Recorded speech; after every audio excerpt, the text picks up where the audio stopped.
There we go. How you doing, everybody?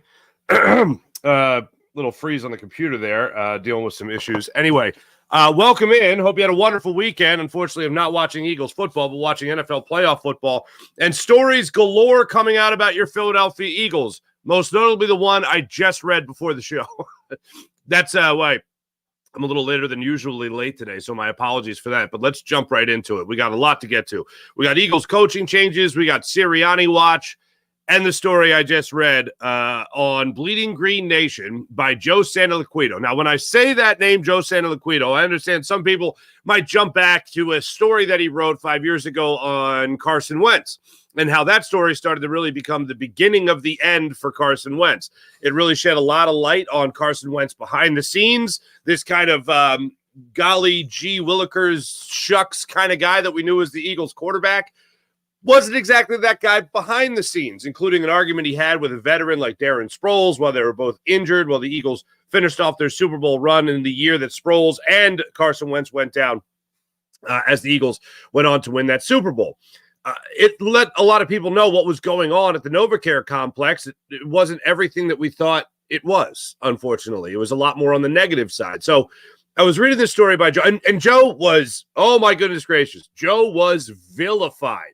Joe Santoliquito was vilified after he wrote that story. And then it turned out he was on the right side of history, I guess you could say. So then this story comes out, and it dropped around 10 o'clock last night. If you're looking for it, good gosh. Bleeding Green Nation put the story out last night, 8 hours ago. It's 6:31, and math is hard right now. But a closer look at the 2023 Eagles' historic collapse on Jalen Hurts, Nick Sirianni, the defensive coordinator change. So I take a gander at it before the show, and I say, hey, what could this be about? Well, this is what it could be about. Actually, let's start with that second. Let's start with this one here. One source on the team described Jalen Hurts as a, quote, good dude who sometimes does not realize the times that he's acting like a Prima-donna jerk. Multiple sources close to and inside the Eagles confirm this. Teammates wanted to include him in functions. Hurts would wave them off. He's been described as detached, stoic, isolated, unapproachable at times. Not great.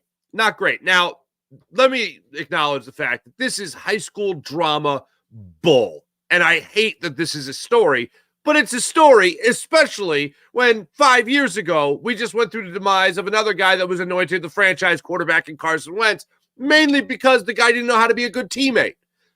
So here's a saving grace to it, at least. Good Lord. It was emphatically stated, according to numerous sources, that Hurts is not like the other guy, Carson Wentz. Okay, that's a positive. He's not exactly Mr. Personality, but he's someone who will get up when he's knocked down, get up stronger, and he will do it on his own. One source said this about Hurts. He won't ask for help. I don't know if that's a good thing or a bad thing. From what I know, the other guy, Carson Wentz, he wouldn't get up at all or blame someone else why he got knocked down.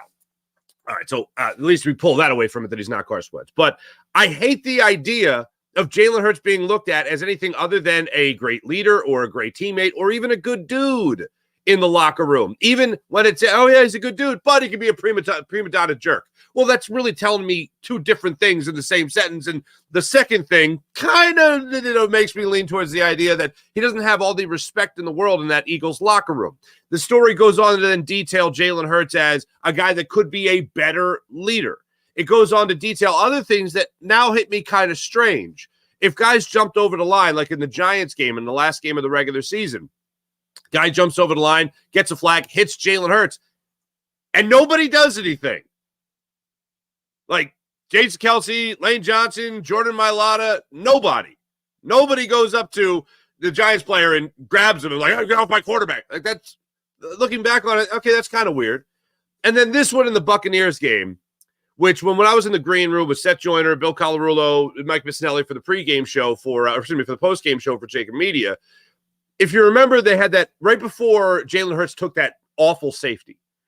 There's an opportunity where Kenny Gainwell is breaking the ball to the other side, and Jalen Hurts has the opportunity to at least step in there and make a block, and he kind of olays it a little bit.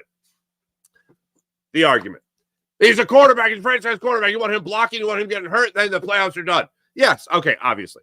But then there's the other thing, as apparently it was looked at in the locker room a little bit, where Jalen Hurts at least got to get in the guy's way. He ended up bringing down Kenny Gainwell for a loss. And then 2 plays later, Jalen Hurts takes that horrendous safety against the Buccaneers in the playoffs. At the time, you could go either way, whether or not he makes the block, whether or not he does it. But then you think about the locker room. The locker room wants to see their quarterback at least go out there and make a play. He didn't on both fronts, unfortunately. Didn't make a play with his arm, didn't make a play with his leg, didn't make a play with his body in terms of trying to make a block, and then ended up taking the safety on the same possession. So not great. Not great. It's things that happen within the context, things that happen within the season or within a game, and you just go, I can see either or, whatever. And apparently it has a little bit of a ripple effect in the Eagles locker room. This is, either way, not the story that I want to read, not the story I want to talk about, not the story I want to see at the end of a season that already had enough disappointment. But the worry and the concern about Jalen Hurts potentially not being the greatest teammate in the world, does it hit you right after what went down with Carson Wentz? And yes, he's not Carson Wentz. Okay, great. But I don't like the fact that this guy that was supposed to be, this good fella in the locker room, helping guys out, wanting to be coached hard. I don't like the idea of a negative story coming out about the guy's personality. That's on the heels of the Ralph Vacchiano story of Fox Sports saying that Jalen Hurts didn't really get on the same page at any point this season with Brian Johnson, as we talked about briefly last week. None of this is good. None of this is great. And what drives me crazy is that we don't need this kind of negativity. We don't need this kind of story. We don't need it. But and look, I give Joe San Liquido a lot of credit for 5 years ago telling us what we didn't want to hear, but what we needed to hear. Those are people I want in my corner, to be quite frank. So when I listen to this story, when I read this story, rather, I don't need after a 6 of 7, after you drop 6 of 7 to end the season, and I see all that negativity, I don't need all this stuff to be aired out at the end of the season. I'd rather be it explained. I'd rather have it explained as we're going through the suffering. Not everybody coming out of the woodwork after the fact being like, well, Jalen needs to do this, and Jalen needs to do that. And he needs to be a better leader, and he's stoic, and he's unapproachable, and he can be a prima-donna jerk, Where's that door? Where's people calling other people out? Like, this is what was so disappointing, in all honesty, about the A.J. Brown conversation, the 13-minute press junction that he had in his locker after he didn't talk for 2+ weeks. Yeah, he said all the right things. He said all the nice things, and that's great, and that's fine. He's a good teammate, and he's had people's backs. He had his coach's backs and all that. But it wasn't highlighting the truth. That's why I highlighted so many times the Hassan Reddick quotes about the defense and, if the offensive coordinator wants to make a change, then, if the higher-ups want to make a change at defensive coordinator, then that's what they're going to do. If they want to drop me back in coverage 7 times, fine, all right. I thought that was a lot more telling, at least, and validating to us as fans, as media members. They were like, hold on, this isn't right. It doesn't look right. And now this guy's telling me it ain't right. Meanwhile, A.J. Brown's like, hey, man, we're good. Everything's cool. Everything's going to be fixed. Well, where's this stuff during the season when it comes to Jalen Hurts? If he is this kind of teammate where guys look at him as if he's unapproachable, as if the story also highlights how the money, quote, changed him. It also talks about how a little bit of that banquet tour might have gotten to Jalen Hurts. I have to take some responsibility. I hosted the Maxwells this year. I was right there at a banquet with them.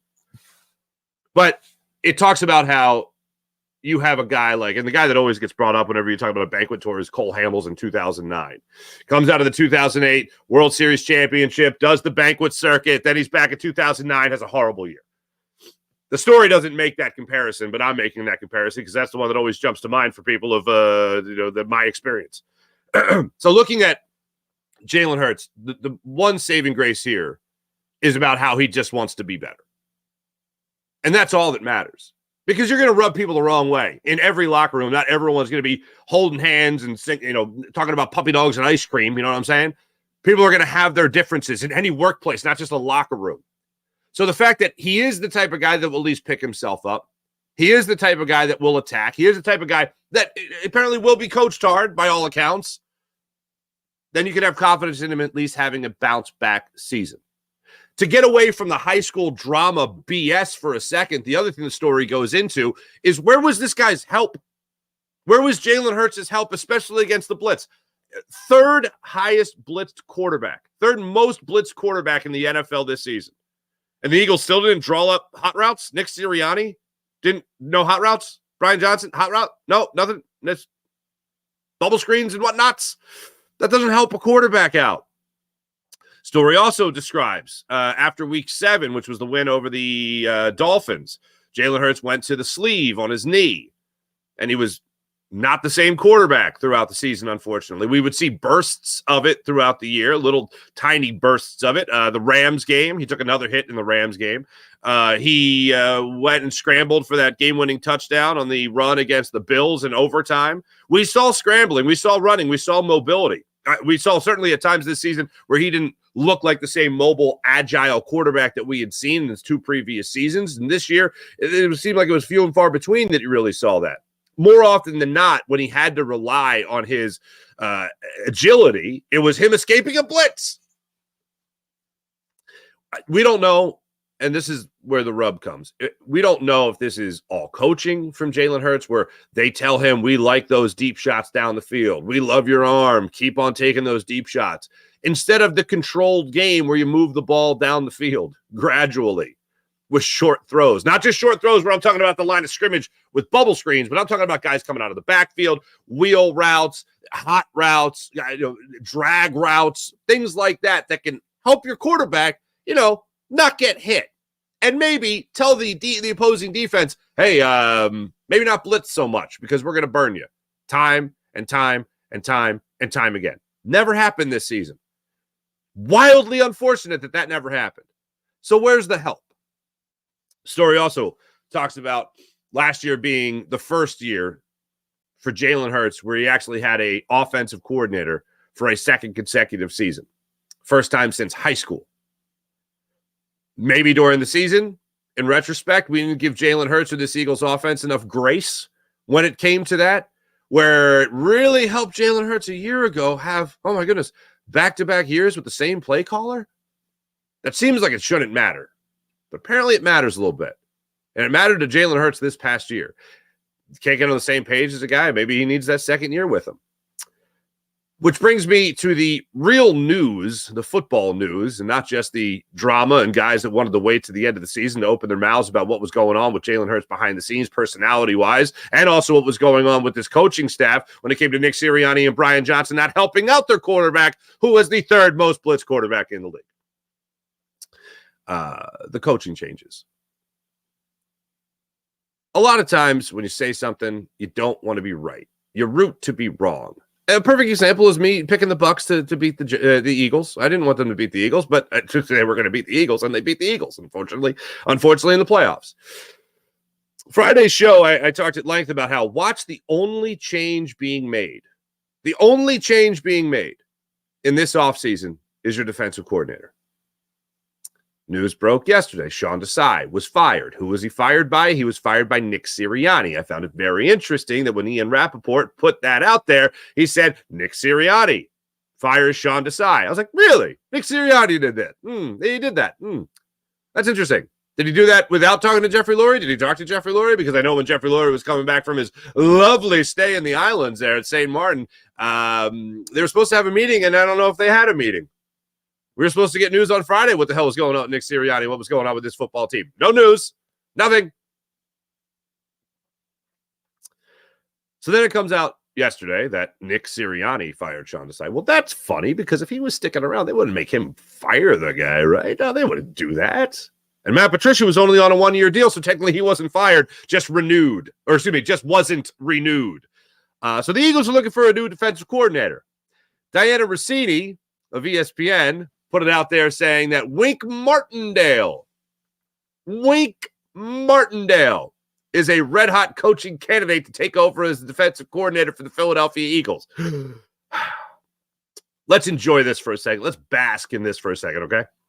Wink Martindale tells Brian Daboll, after Brian Daboll fired defensive assistants after the season was over, Wink Martindale goes to Brian Daboll and basically goes, you can go to hell, go bleep yourself, deuces, I'm out of here. How lovely would it be if all of a sudden Wink Martindale is the defensive coordinator of the Philadelphia Eagles and he gets to extend a nice little extra middle finger to the New York Giants, coaching against them in their own division? Oh, that'd be fun. That'd be a lot of fun. Don't get me wrong. I would love that. And for us as aggressive, crazed, blitz happy fan base that wants to see the quarterback running for their life all the damn time, not our quarterback, opposing quarterback, run for their life all the damn time, Wink Martindale is very appealing here in Philadelphia. Very appealing here in Philadelphia. Another name that's been thrown out there, and this one was also by Darius Slay during locker cleanout day, is NOT Wilson, who was here in Philadelphia as a DB's coach. And somehow Nick Sirianni said, nope, don't like you. Deuces. Fired him. Didn't renew him, whatever. He ends up going to D.C. to be the same position. Oh, shoot, not D.C. The Baltimore Ravens to be the same position, essentially. And now, potentially, could be back. I don't know how that went behind the scenes. I don't know if it was I doubt it was a heated exchange between Nick Sirianni and Wilson saying, hey, you're out of here. I don't like you. When other players wanted him to stay on as the defensive coordinator, and they decided to go outside the organization. And apparently, according to other people, that was very much, surprisingly, Nick Sirianni's decision to go with Sean Desai and not Wilson. Odd. And not only that, but also bring in Matt Patricia as the, in case of emergency, break glass type of guy behind the scenes. And then when finally Sirianni had enough, I guess, of the defense after the San Francisco 49ers game, they started to make that transition. And then, of course, the Cowboys game happened, and then they just completed that transition where it was no longer Sean Desai calling the plays. He keeps the defensive coordinator title, and Matt Patricia takes over for the final 4 games. That is an ultimate panic move. And for a guy that, by the way, and Nick Sirianni, if this truly was his decision, for a guy like Nick Sirianni, if he was going to go out there and make that change, you better be right. But also for a guy like Nick Sirianni, who was supposed to be a great players coach and really understand the pulse and vibe of the locker room. Horrible job running the team from a defensive perspective. Now, is he the defensive coordinator? No, by any means. Is he an offensive-minded head coach? Yes, let's acknowledge that before I get into this even further. But Nick Sirianni, what an atrocious job of handling your defense. First, you don't hire the guy that a lot of the players apparently vouched for in NOT Wilson. Not great. Then you bring in Sean Desai, a one-time defensive coordinator elsewhere who was coming off a assistant role under Pete Carroll in Seattle, and you bring him in and you give him the keys to the kingdom. He made second half adjustments, which is fine. Third down defense, not great all year. Okay. So then, as things start to get worse and worse with the defense, you're starting to get more itchy and more itchy to make a decision, make a change. You get beat up by the 49ers in the biggest measuring stick game you had during the season. Then you get blown out by the Dallas Cowboys, and then you finally pull the trigger. And you say, and this is the most egregious thing that Nick Sirianni did this season in terms of being that good players coach. He fires Sean Desai, takes away play calling from him, and the change he makes is to the defensive side of the ball to give them a new defensive play caller. That is telling your defense, we are 10-3 at that point. 10-3 at that point. We're 10-3 in spite of you. We'd be better. We'd be better than 10-3 if you guys weren't so god awful. That's what it tells your defense. That's supposed to be a coach that has his finger on the pulse of the locker room. Flatlining. It's no wonder the team themselves flatlined after that. Absolutely abysmal, absolutely atrocious. And now you might be bringing in somebody in either Wilson or you might be bringing in somebody in Wink Martindale that maybe this defense can get up for. Maybe this defense can be excited about. But, man, it's very disappointing after what we watched to end the season, to now hear BS that comes out afterwards. Whether that's about the coaching staff, whether that's players talking about the coaching staff like Darius Slay was talking about Wilson, whether it's sources in the locker room, sources on the team as referenced in the Bleeding Green Nation story. Here it is on social media if you guys want to take a gander at it later, whatever. And then seeing your quarterback being described as stoic, isolated, and unapproachable. This isn't this is terrible. I didn't need anything else to pile on to the crap sandwich that we had at the end of this season. A season that, as we know, it began with so much hope. And then here you are, beaten by the Tampa Bay Buccaneers, a team that battled the Lions, excuse me, for the most part, right down to the wire there in Detroit before, they put it away, I should say. And here we are watching the Detroit Lions go into the NFC Championship game. We did have one thing over the weekend. We did have one thing we could enjoy over the weekend. Did you enjoy this? Because I enjoyed this. For the people on the podcast, I am now showing a bare-chested Jason Kelce celebrating a touchdown by his brother Travis Kelce in the AFC Divisional Round playoffs, Chiefs and Bills last night in Buffalo. I enjoyed that. I thought that was great. I know there's some there's people that will poo-poo that, and there are people that will be like, you can't have you do that. You're too excited for the Chiefs. Wearing a Chiefs hat. It's his brother. No issue whatsoever. Then Jason Kelce hops over the barrier from the suite, walks down amongst the people. I'm watching another fan base fall in love with our guy. He's walking around. He's picking up kids. A little girl that had, I think it was a little girl that had a Taylor Swift sign. Well, we're going to make sure Taylor sees this. He picks her up and shows Taylor Swift. That's beautiful. That's lovely. That made me feel good about stuff. The other stuff did not make me feel good. Did not make me feel good. And to wake up to a story again about the Eagles quarterback behind the scenes was not great. It was not great. To wake up to a story that also highlighted other things, like, for instance, Joe covers it all here, from the defensive side of things to offensive coaching and to Jalen Hurts himself. It's all covered in the story. One of the things is what the message was after you fired your defensive coordinator, essentially. And despite what Hassan Reddick said, which was it was the higher-ups that wanted to make that move, there are certain people on the team that feel like that was, in fact, Sirianni's decision. I don't believe that. I can't believe for a second that he would be that out of touch. As I highlighted, he's supposed to be a great players coach and all that stuff. I can't for a second assume that he would be that out of touch to make that change at that moment. That seems like somebody who does not have their hands on the locker room. That seems like somebody who is looking at numbers from afar, from the bird's eye view, the owner's box. That's where that kind of move comes from, in my opinion. And also using as Exhibit A as evidence, Hassan Reddick saying that move came from the higher-ups. So that's uncomfortable. That's unnerving. And then here's one thing we can do. You can look at that at the end of the season. You can look at a story like this on Jalen Hurts. You can look at just overall, look back over the season and just see how he was never helped out as a quarterback, especially when facing the blitz. And you can also look at first time, even though we knew Brian Johnson forever, and this was my point before the season, just because he's known Brian Johnson since he was 4 years old doesn't make Brian Johnson and him simpatico when it comes to play caller and quarterback. That is something you do not know until those two people do that together. They did it together. They were still a top 7 offense, as people want to throw in your face. But were they really that even at the end of the year? Because that seemed like it went away. It went away against the 49ers, the Cowboys, went away in the second half against the Giants. It certainly went away in pretty much the entire game against the Seattle Seahawks. Went away against the Cardinals.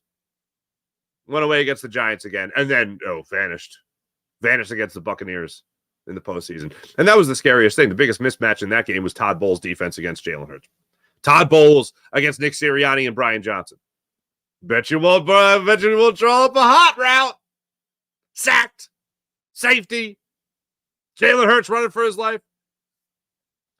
After everything we saw unfold, we didn't need the drama on top of it. And still, one of the biggest pieces of drama of this offseason, of this very young offseason for the Eagles, is Nick Sirianni, who has not been fired.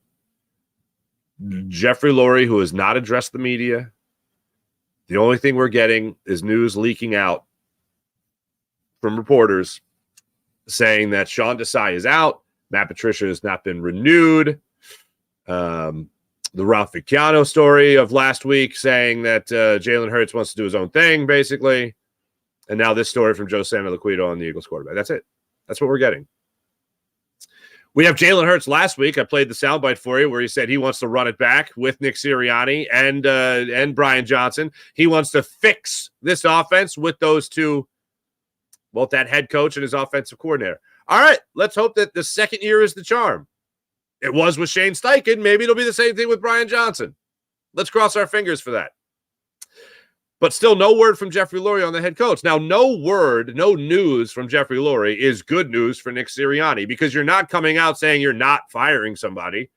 That would be an acknowledgement that it was ever thought about. Jeffrey Lurie's not going to come out and be like, I'm not. I just want to tell you guys that move that everybody wants to happen, it's not happening. I'm going to go back to St. Martin now. Everyone have a great day. I have my decision down to 2 yachts. I like the one with the built-in hot tub. I don't like the one so much that has only the inflatable lifeboat after, hanging off the side. I don't like that one. That to me looks like panic. Funny thing about panic, Jeffrey Lurie.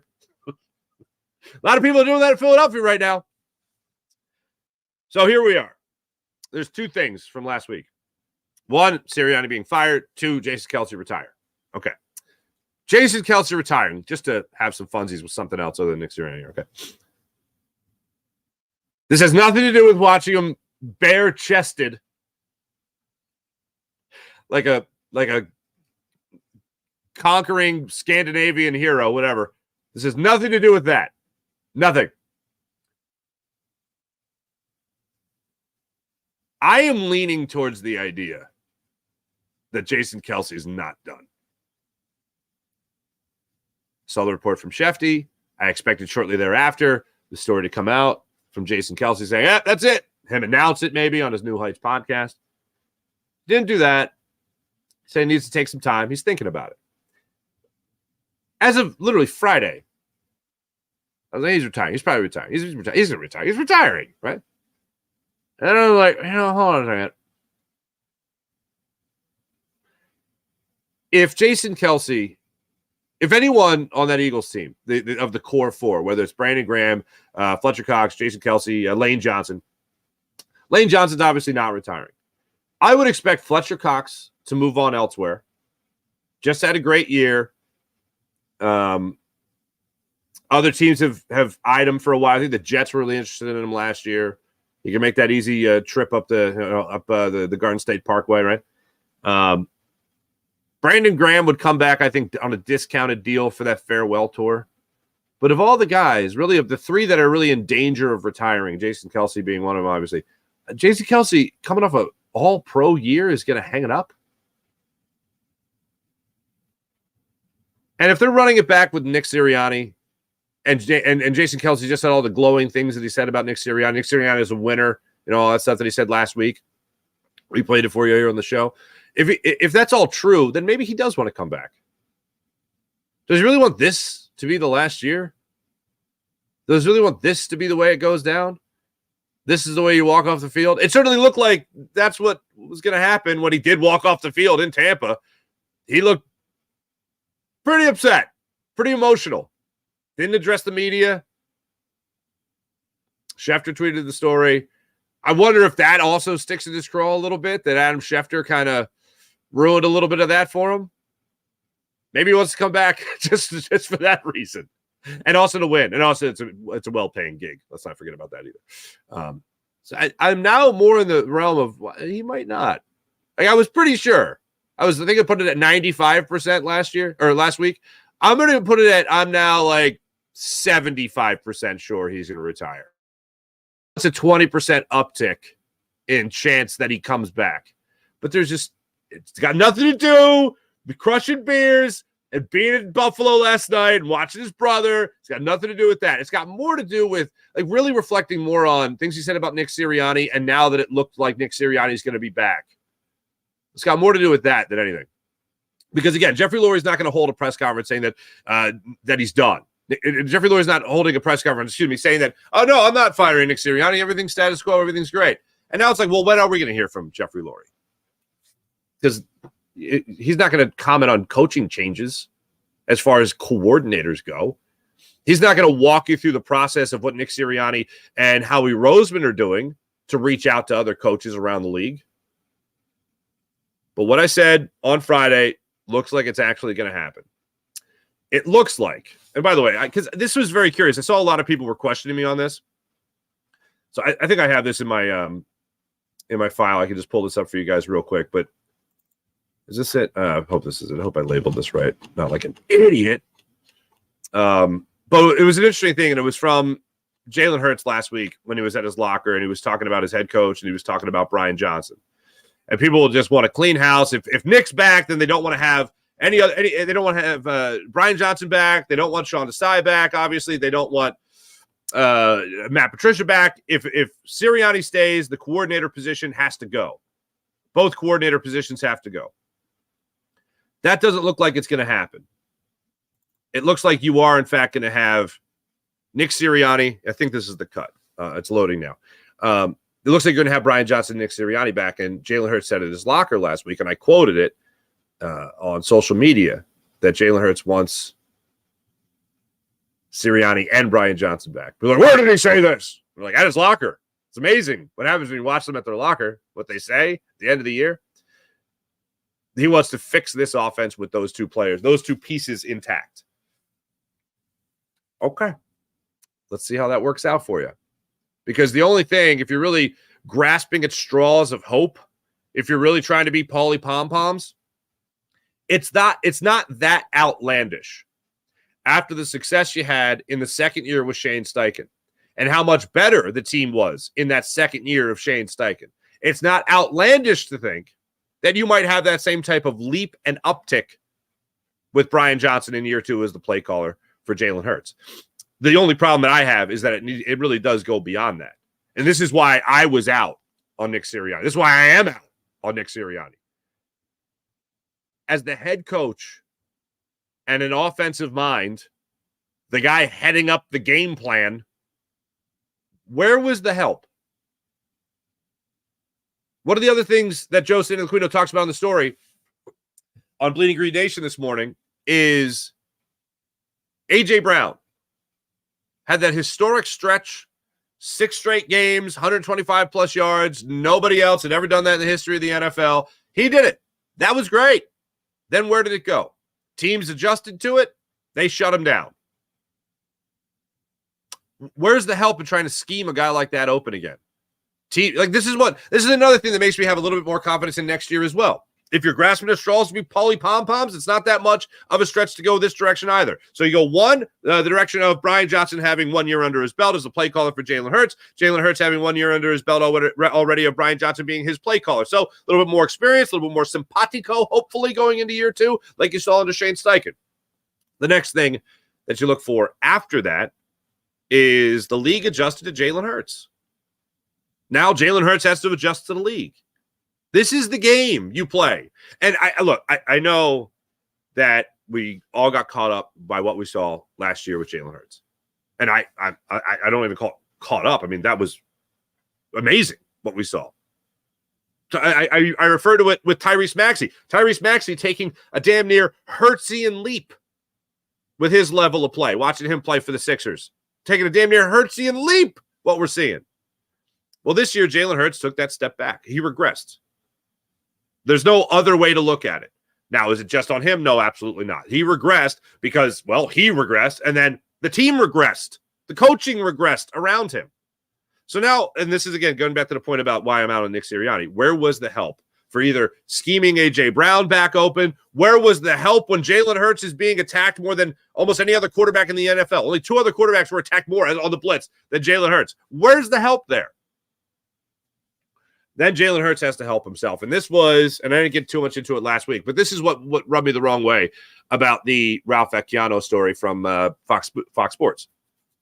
Jalen Hurts improvising, kind of doing his own thing, calling his own plays, changing the plays at the line of scrimmage. Every quarterback should be entitled to do that. It's a right to do that. You're the one standing there looking out what's in front of you going like, I don't like it. Do something else. That's fine. My problem is when you see the repetitive nature of the Eagles offense, if you're checking down, that means you're checking down to things that you're going to be more comfortable doing. And this goes back to Shane Steichen. This has nothing to do with Brian Johnson. If you remember a game last year, the Eagles played the Arizona Cardinals in Arizona. Cameron Dicker, the kicker. Is he San Diego now? I forget where the hell he is. But anyway, it was the one game Jake Elliott was hurt, and Cameron Dicker was in that game, and he ended up kicking the game-winning field goal. But in that game, in the second half in particular, it was wide receiver screen, tight end screen, wide receiver screen, tight end screen. And what is Steichen doing? And I'm like, is this just like the comfort zone of Jalen Hurts? Sure enough, after that game, during the week, you hear Nick Sirianni talk about it. You hear Shane Steichen talk about it. How, those are things that we like. I think the question was, what was with all the screens? Like this was before bitching about bubble screens and tight end screens and all that stuff. This is before bitching about it was trendy. This is when it was new. Okay, this is when it was new age. And sure enough, Steichen even acknowledged, yeah, Jalen Hurts pretty comfortable checking down to those plays. So we got to do a better job of like making a little bit more creativity and bringing in creativity and maybe bringing another option for Jalen Hurts on those types of plays. So through this season, I referenced that from Shane Steichen because we saw so many bubble screens. We saw so many tight end screens. This could be Jalen Hurts. This could be his check down. Like, what is Brian Johnson going to do in a press conference afterwards? Be like, I don't know what to tell you. This is just what Jalen does. No, he's not going to do it as a first-year coordinator. That's not going to happen. So I always talked about the four people to blame, whether it's like Jeffrey Lurie in the front office, and when I say front office, I mean I include Howie and I include the analytics department, the Nick Sirianni and his game plan, Brian Johnson, and Jalen Hurts. When I talk about the groups to blame, Jalen Hurts takes a big part of that too. It's not just Jalen Hurts, just doing whatever the hell he damn well pleases all the time. There is a game plan that goes into it. When that game plan hits the fan, Jalen Hurts does what he wants. That's what the report was essentially from Ralph Vecchiano of Fox Sports. That is a concern to me. And maybe that's why you did see the repetitive nature again of bubble screens. Because maybe while he wasn't comfortable with Brian Johnson and his play calling, maybe while he wasn't comfortable with Nick Sirianni and his game plan that they installed during the week, he just checked to whatever the hell made him comfortable. Knowing two things. One, he's comfortable throwing that screen ball, that screen pass. Two, he know the team loves the shots downfield, so he took shots downfield. The Seattle game is the most glaring, horrifying, obvious example of that. The two throws. People focus on the interception at the end of the game. Not even close to the worst play. The worst play was the ball deep downfield with 8:15 left in the game, and he throws the interception. He was looking for Quez Watkins. Not my favorite. Don't like that already. But what was by far the worst wasn't the fact that he was going for Quez Watkins. What was the worst was that he made that throw. With 8:15 left, up 4 points, and you had the ball at the 40-yard line, bleed that clock, baby. Keep driving the ball. Where's the run play? Where's the handoff? Where's the toss? Where's that? 1st and 10, 8:15 remaining in the Seattle game. You're up 4 points. You have the ball in their territory. You take a shot down the field to Quez Watkins that gets intercepted. No, thank you. Oh, and also there was a check down. There's a check down available. I think Kenny Gainwell was also open at the line of scrimmage. I can force it down there, or bloop, there's 3 yards on the 1st and 10 while I'm trying to bleed the clock. Again, I hate even bringing up the regression for Jalen Hurts because then, it's such easy fodder. Like just talking about a quarterback is such easy fodder. And I hate it because it steals. It's like a spicy headline. It just steals all the, it focuses all the blame on one thing when there is so much blame to go around. Did Jalen Hurts regress? Absolutely. Everything regressed around him. And that's the unfortunate thing. And I'm curious to see next year whether or not they can bounce back and take that step forward again. I'm curious to see whether or not they could go into next year and have the same type of year that they had a year ago. Okay, second year, same offensive play caller. Second year with the Sirianni to Brian Johnson to Jalen Hurts connection. Let's hope they all work that out. I think this is Jalen Hurts talking about how he wants to fix it with everybody. You mentioned the confidence you have in Nick just a second ago. I guess, do you want him back as head coach? I said owners own, coaches coach, and players play. I answered that question the other day, and I don't know if you asked me something the other day about, and I said, what did I say? It's like you didn't know. Yeah. Like you didn't know. I didn't even know that was a thing. Yeah. I had no idea that was a thing. So I don't see why that wouldn't be the case. We plan on fixing everything that we've done and growing together. Coach Sirianni, Brian, everyone. Coach Sirianni, Brian, everyone. There it was talking about all that. Good God, people. Good God. I know it's going to be one hell of a chat check today, so I'm going to get to that in a second. I'm going to reset the table with some people that might be just joining us. But first, I want to tell you guys about the GameTime app. Want to go to a game? Want to go to a concert? Want to go to a sporting event? Download the GameTime app to your phone. Use promo code Farzy and get $20 off your first purchase. Buy a group of tickets, you get $20 off your first purchase when you use the GameTime app and use promo code Farzy. That's promo code Farzy in the GameTime app. Ticket brokers, this is the best, baby. GameTime app. Make sure you download it to your phone. Have yourself a good time. Flash ticket deals, ultimate savings with last-minute ticket deals. Also, ticket deals an hour after the event starts. So you miss a headliner for the big show. Excuse me. So you miss the opening act for a big show. So what? Come on. Big-time savings. Also, your GameTime guarantee. You'll find another app that has a ticket in the same section and same row for less money. GameTime app is all over it with 110% of the difference guaranteed. So guaranteed lowest price at the GameTime app. So check out the GameTime app. GameTime app. Promo code Farzy. Promo code Farzy on the GameTime app, and we'll save you $20 off your first purchase. Download the GameTime app to your phone, create an account, use promo code Farzy, and bang, you're good to go with the GameTime app. Let's get into the chat check and see. Oh, here, before I get to the chat check, I will reset the table for people just joining us a little bit later in the show. This was from Joe Santoliquido's story. You can read it on Bleeding Green Nation. One source on the team described Hurts as a good dude who sometimes does not realize the times he's acting like a prima-donna jerk. The person quoted, for the people on the podcast that can't read this, acting like a prima-donna expletive. We'll use the word jerk. Multiple sources close to and inside the Eagles confirm this. Teammates wanted to include him in functions. Hurts would wave them off. He's been described as detached, stoic, isolated, and unapproachable. But here's the saving grace, all right? It was emphatically stated, according to numerous sources, that Hurts is not like the other guy being Carson Wentz. He is not exactly Mr. Personality, but he's someone who will get up when he's knocked down, get up stronger, and he will do it on his own. One source said about Hurts, he won't ask for help. I don't know if that's a good thing or a bad thing. From what I know of the other guy, he wouldn't get up at all or blame someone else. Or he would blame somebody else when he got knocked down. So there you go. That's what we talked about a lot today. And then just one more time before I get to the chat check, but who doesn't want to see a bare chest and chase Kelce one more time? You're welcome. All right, let's see how you beautiful people are doing on this fine morning. Wow, you guys coming in with the piping hot. April's the first one up here. April, what's up? Good morning. How are you? Nice to see you. Sean Gillespie, good morning. What's good, Farzy? These stories are wild, says King DV Sports. They are wild. They are insane.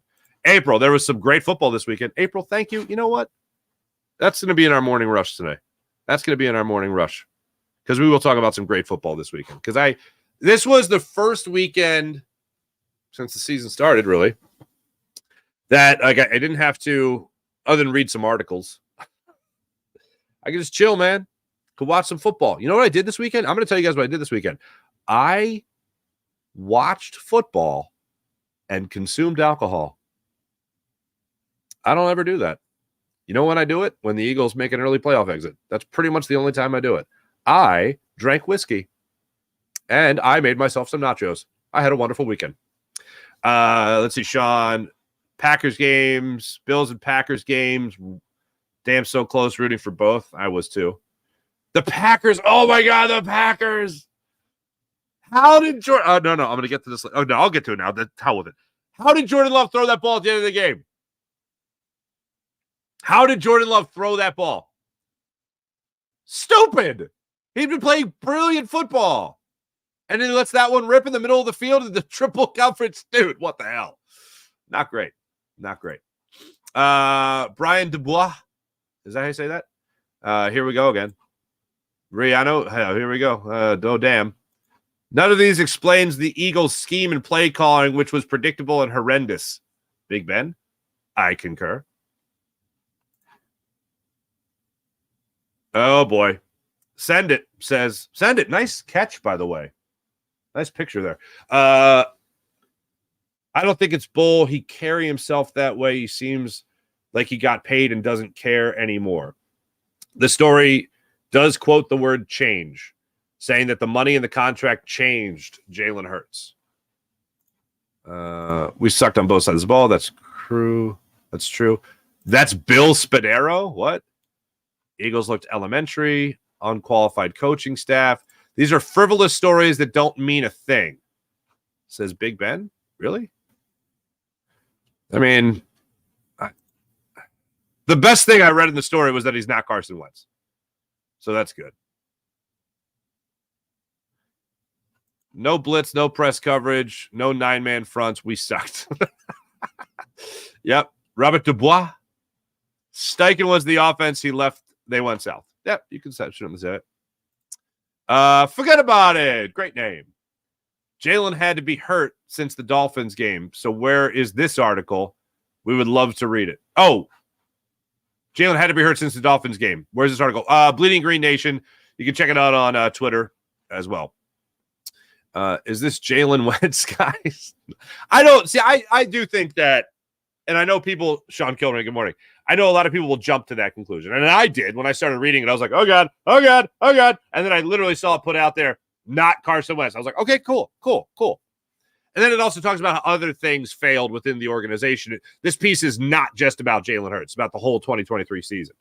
Tom Brady was notoriously a hard guy to get along with in person, and he got 6 championships. Tom Brady was also a guy that crushed beers with his offensive linemen in a beer chugging contest.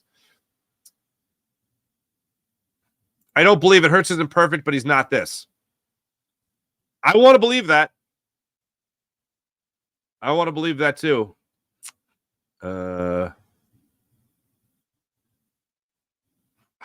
Here's send it. Blame everybody but the garbage. See, I don't think Jalen Hurts.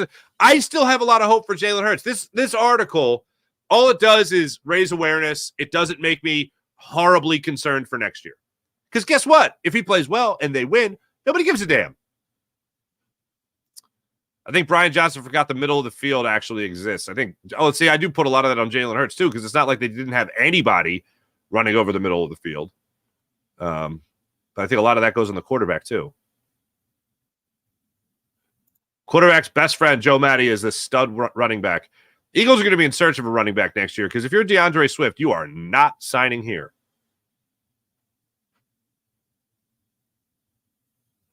I think Jalen holds part of the blame as the franchise quarterback. I agree. You know, that was another thing. I thought you were going to go somewhere else with this, Dank. The other thing here, wait, hold on a second. Let me get Buddy Christ in here. What's up, Buddy Christ? Bless you, my son. Thanks for the content. You're welcome, Buddy Christ. Thank you. Jalen Hurts holds part of the blame as the franchise quarterback. Yes. The article also talks about Jalen Hurts holding the ball too long, which is a classic, of course, knock of any quarterback if they hold the ball too long. Apparently, he held it longer than just about anybody in the NFL. Blitz more than just about anybody in the NFL, held the ball longer than just about anybody in the NFL. Not great.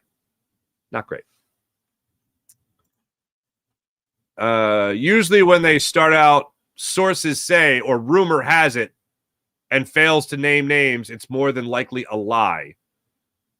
That is not true. The rumor has it, then yeah, you're just throwing something against the wall. But sources say, look, Corey, I know a lot of people are, I'm not saying you're anti-media by any means. This is how you feel. That's it. You're entitled to it. I'm disagreeing with a lot of it just by saying the sources say a lot of times people they don't want their name on the record. They'll tell you the information. They'll give you a quote, but they want to be anonymous. A lot of people said the same thing about the Carson Wentz story, and that turned out to be true. People didn't want to hear it. It was what we needed to hear at the time. But unfortunately, a lot of it turned out to be true. I didn't want it to be true. Hell, you never want to think that the franchise quarterback isn't on your team already. You never want to think that the guy that's making plays for you right now isn't the guy. So when you read all that stuff behind the scenes, that's not great. Fortunately, this stuff isn't as worse as that. The drama part of it isn't nearly as worse as that. The worst part about it is the actual stuff that matters, play on the field. How the Eagles offensive coordinator, the Eagles head coach, the Eagles offensive-minded head coach did nothing to help out their quarterback. Did nothing to help get A.J. Brown back involved. That's the bigger story to me. The personality stuff, that just makes me, all right, I'll file that away for later. If I see that come out next year, that's where I'll really be concerned. But when people say sources say, they're not just making it up. If you have people that are doing that, odds are they're not at the more established publications. And I know the writer. I've been the subject of one of the. I used the same point to defend Joe Santoliquito years ago when he wrote the story about Carson Wentz, because people said the same thing. He's just making this up, whatever. I have been the subject of a Joe Santoliquito story. All right. The people he called, I was like, I didn't even give you that number. How did you talk to that? Like, the people he called to find out stuff about me, like, the guy is no joke. All right. The guy's more of a detective than he is a writer. He's a hell of a writer, though. So that's big props on being a detective. So I know the lengths he goes to get the story and to get it right. Somebody tried throwing that in my face like it was a reason to be supportive of Joe. No, not even that. No. I've been the subject. I know the people he taps into to try to get information. He does a great job with it. I will reach out to Joe, though, and see if we can get him on the program. Here you go. Afrado. I hope they change the offensive coordinator too. Looks like they only care about defense. I don't think the offense was an issue. Well, here's the route I think they end up going. I think when it comes to the defensive position, I think they go a similar route of Jim Schwartz. I think they bring in somebody that might not necessarily have head coaching experience, but someone that they feel confident in could slide over and become the head coach if Nick Sirianni goes belly up again next year. That's the route I think they go. So I think, they care about offense more than anything, but on the defensive side of things, I think they're going to go with somebody that has a lot more experience than, say, Jonathan Gannon or Sean Desai. Love the podcast. Mentioned high school. Well, I see high school offense more productive than the Eagles offense this year. Thank you, Lewis. Or Louis. Lewis. Reaching for answers, says Big Ben. BJ not being fired straight away doesn't mean he's not going. Let's be real here. He had another head coaching interview with the Titans. I think he's got 4 now. Twiz, what's going on, Twiz? I'm more pissed of now after watching good football. Lamar figured out the blitz. Can't relate. Shake my head. This weekend was very frustrating. Go Sixers. Johnson is respected throughout the league. He's getting another job. Probably. Watching good quarterback play all weekend made me realize we don't have one. See, I don't. This is something I don't jump to. I don't jump to with a coach losing the locker room. I'll jump to that. I'll be like, get the hell out. And I'll jump. I'll probably be the last one to jump on that boat because I don't just believe in firing everybody all the time. But a quarterback has a down year. Going into that game against the 49ers, he was the odds-on favorite to win the MVP. And then, of course, the air went out of that balloon rather quickly. So I'm not just going to abandon ship on Jalen Hurts. Sean Desai sucked. I concur. Fugazi organization. Frank Dolo? Fugazi organization with the Jet symbol? Are you talking about the Jets or the Eagles? Sirianni is such a fraud. His 3 years of making the playoffs is not on him. 7th seed and a 5th seed. This weak leadership. All right. Real time. Diana Rigatoni. All right, real time. I saw. Oh, come on.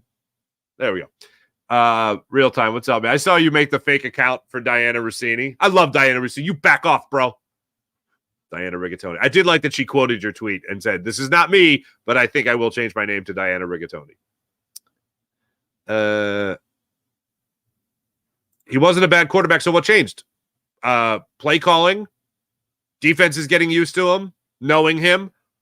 Money, the banquet tour, all of it.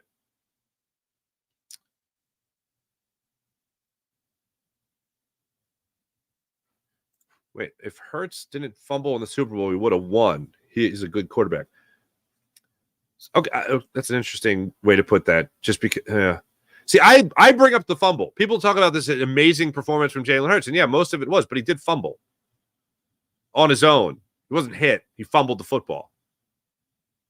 You can't. When I saw him do that, I went, I don't like the Eagles tonight. Like, I like the Eagles going into the game, but once you spotted Patrick Mahomes 7 points, I was like, I don't think we're going to win this game, fellas. Even it was 10-0, or you're up 10 points at halftime. And people in the green room with me were like, that's a wrap. Mahomes is injured, and the Eagles are going to win. I'm like, man, Mahomes might be injured, but if he's not, I don't like it. Let's see. Mint diggity. This team is playing like they were begging Laurie to fire that joker. I agree, Mint. That was my exact point. Wow. Mint diggity. Good dude is not a great compliment for a top 5 quarterback. I concur. Jeff, what's going on? With the move to only fire Desai, I wonder if Laurie and Howie want Lions Ben Johnson or Ravens Todd Monken and have to wait till their playoff runs end. Both would be good hires, in my opinion. Yeah, I think.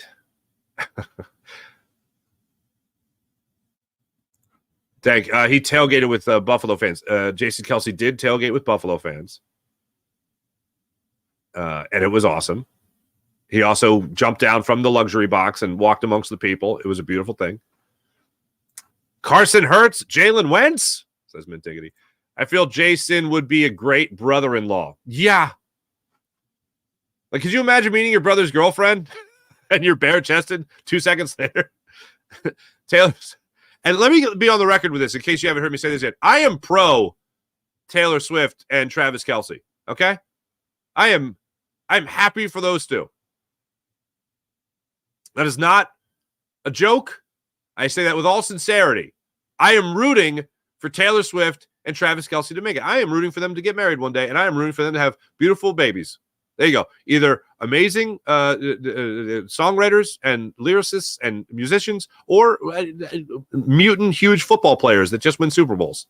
That's what I'm rooting for. You know why? Because I love love. I root for love. Thank you very much. It's my public service announcement. He would be a great representative. Send it. Farzad, let's not act like Nick isn't a puppet. He's not hiring or firing anyone. I tend to agree with you.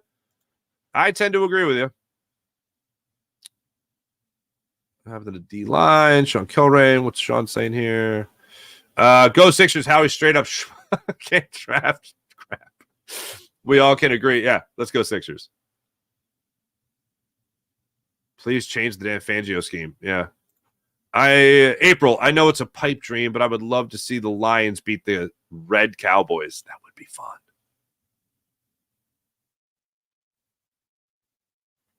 Mal, what's going on, Mal? The Hurt stuff is so dumb. He acted the same when they was winning. Who cares? That's who he is. No one sees that he does. No one sees what he does behind closed doors. Yeah, they do. Because here's the thing. The closest thing that you get to those closed doors is what you see on the sideline. And did everything look great on the sideline this year? And I'm not one to read body language. I'm not talking about Jalen Hurts sitting there having a conversation with Dallas Goedert, and everyone's like, oh, they're arguing. I'm like, well, maybe not. But it does make me think more about A.J. Brown. And remember how he said that his first sideline spat wasn't about targets? And we were all, including myself, like, yeah, right. My only downshift was like, okay, let's live in a world where we're all wrong and it's not about targets and A.J. Brown's right. What's the next thing that would make him that upset? Not necessarily targets for him, but maybe targets for the franchise, targets for the receiving core, where the franchise quarterback isn't seeing the targets that may or may not be open. If I'm A.J. Brown and I'm boys with Jalen Hurts, I'm the only one that can go off like that, and he knows it comes from a place from love. There we are in love again. So I find that to be interesting. The stuff on the sidelines is very scary. Dank, hello. Robert, what's going on? Fred Warner is a beast as well. Yeah, he's good at football.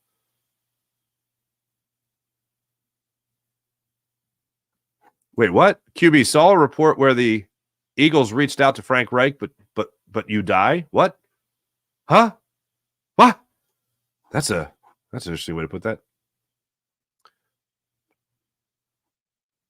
Saw a report where the Eagles reached out to her, but I don't know. Wait, okay, so now you're not dead. Good. QB, I'm glad you're not dead. I saw a report where Eagles reached out to Frank Reich, but I don't know how true that is. Back to the banquet tour. Joe Whip. I'm sure they've kicked the tires, but something would tell me that more reports would be out there about the Eagles being interested in potentially Frank Reich taking over, or maybe even coming in as a coach. As a like senior assistant. Jim Bob Cooter is another name that was out there. Joe Whip saying, now we should call him Cole Carson Hurts. Team's going to fall apart. Hurts is overrated. $50 million quarterback. You know who's not overrated? The Escape Artist. What's up, Lil Toots? Did you put your show on? No? No, but I'm trying to get Israeli, but the TV's not working. TV's not working? Okay. I'll be up in a little bit, okay? I'm almost done working. Okay. All right. Love you. Okay, Daddy. I'm trying to stick on you. Oh, I saw that. Nice job. Little Toots making an appearance. Both coordinators.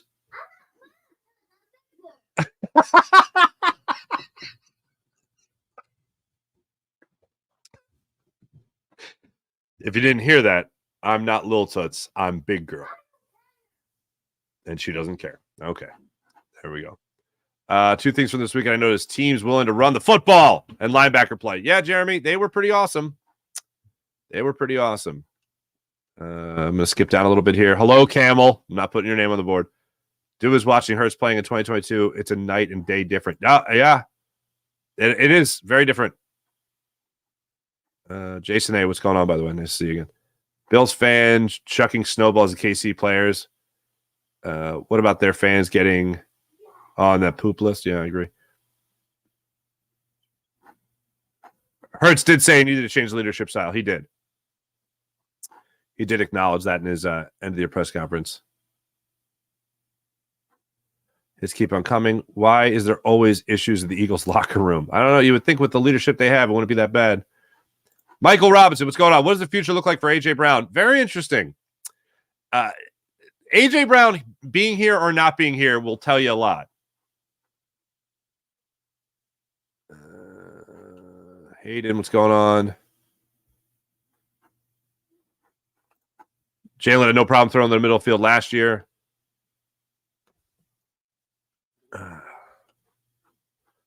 Dirty D? All right, whatever. Jalen held the ball so long because these high school routes took so long to develop. I agree. This is why, yes, did Jalen Hurts regress? Absolutely. But the entire offense regressed. Huge step back this year. A.J. Brown going to be requesting a trade. Greg Williams. I saw Greg Williams' name out there, yeah.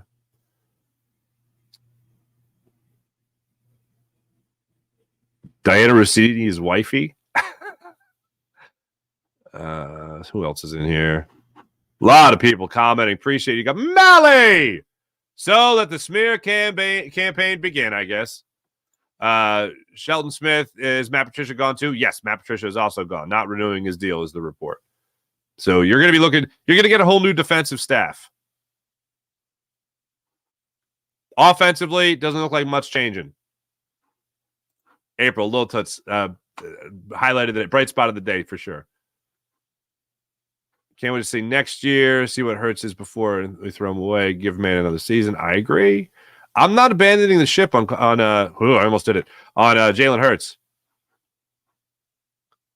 We got so comfortable winning, says Shaq Diesel.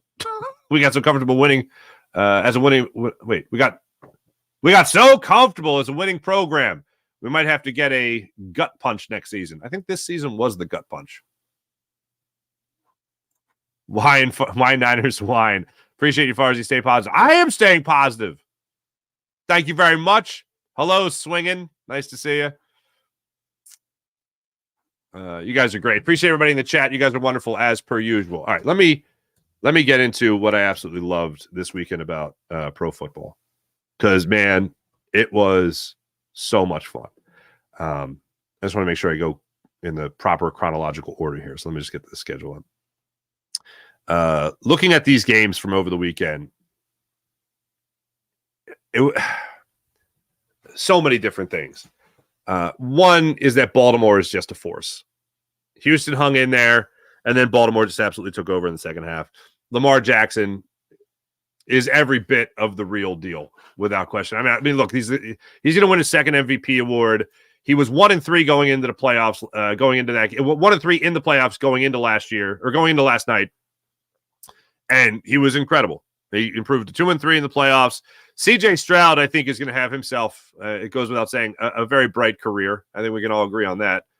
No doubt about it. I'm trying to hire McDermott. Yeah, okay. The Green Bay game. So anyway, Baltimore won that one 34-10. Green Bay at San Francisco.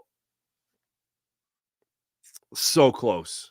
Now, it would have really bothered me if, of course, the Packers would have won, because then they knock off the top seed, and then if the Eagles are alive, then the more I thought about it, the more I thought, no, this wasn't close. Like the Eagles were not close. The Eagles would lose to the Packers. Okay, the Eagles would lose to the Packers. So there was that thought of, oh, this could be the Eagles' year, if they just would have won. No, if they just would have won 6 of 7, this wasn't like a couple of games they dropped at the end of the year. They imploded. So that was quickly brushed aside by no, that argument doesn't even hold water. So forget about it.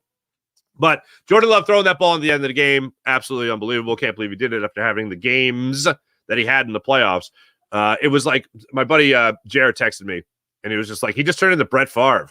And I was like, wow, he'd been playing like Aaron Rodgers and then morphed into Brett Favre for that final throw.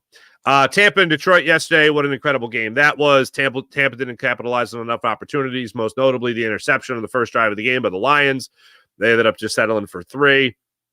And Detroit, made the commitment to the run. Jared Goff played out of his mind. That was great. Did see one thing on the sideline, though. Baker Mayfield, directing traffic with his receivers on the sideline and talking to his offensive line, something we don't see here in Philadelphia. Take that for whatever you think it is. And again, I'm a Jalen Hurts guy, and I want to see Jalen Hurts do really well next year. And then last night's game, Kansas City at Buffalo. What the hell was Sean McDermott thinking by faking that punt? What the hell was he thinking? Now, he got bailed out as all hell because the Chiefs ended up fumbling the ball out of the end zone, which, of course, is the touchback. So they get bailed out that way, and then they can't do anything with it. And then they go, Josh Allen's driving down the field, fumbles the ball. They end up falling on it. I think Dalton Kincaid falls on it, and then they missed the field goal wide right. That whole game was absolutely insane. But, yeah, everyone's right. You saw teams commit to the run. You saw the great linebacking play. Great coaching for the most part, except for that Sean McDermott decision. Absolutely wild. Absolutely wild. So now it's set. Kansas City is going to be taking on the Ravens in the AFC Championship game. And the San Francisco 49ers will take on the Detroit Lions. Holy Stromboli. Holy Stromboli. Thanks for watching. Thanks for listening, everybody. You guys are great as per usual. I am going to reach out to Joe Santoliquito and get more on this story, not just on Jalen Hurts, but on the entire demise of the Eagles 2023 season. Thanks, everybody. My name is Mark Farzetta. Make sure you smash the like button. Make sure you subscribe to Jacob Sports. Make sure you subscribe to the Farzy Show YouTube channel as well. Thanks for watching. Thanks for listening, everybody. Be back with you guys tomorrow morning. Until then, have a great rest of your day, everybody. Stay warm.